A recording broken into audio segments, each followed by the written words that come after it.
Yeah, so it was suggested that we go up here and build a house, you know, since we were living in the Volkswagen bus. So we went up here and found a nice spot. Kirk Allen is a self-described hippie who in the late 60s wandered into Canyon and built a home for his family. How did you know how to build a cabin? I didn't, I learned. Still, 40 years later, the only way to Kirk's old house is to hike several hundred yards up a steep ravine. So I built that. That was the original cabin. His castle. Well, you can see we did nice jobs. It has like rafters and everything. Then, one morning.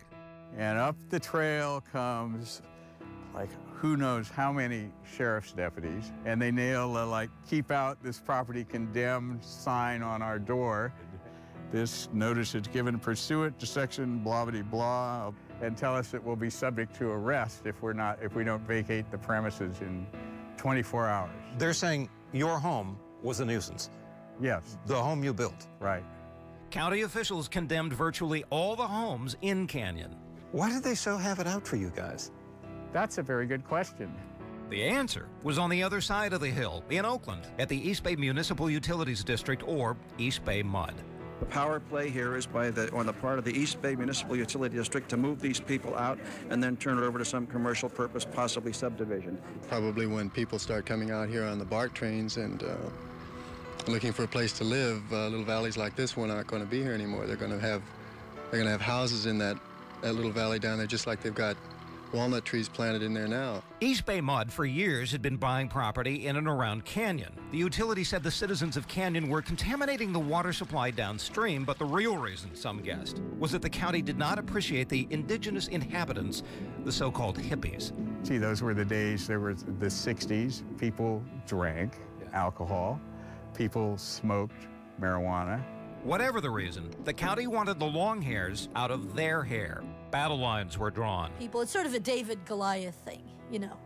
We chucked a couple of rocks and sadly, that actually is true. There was some rock throwing.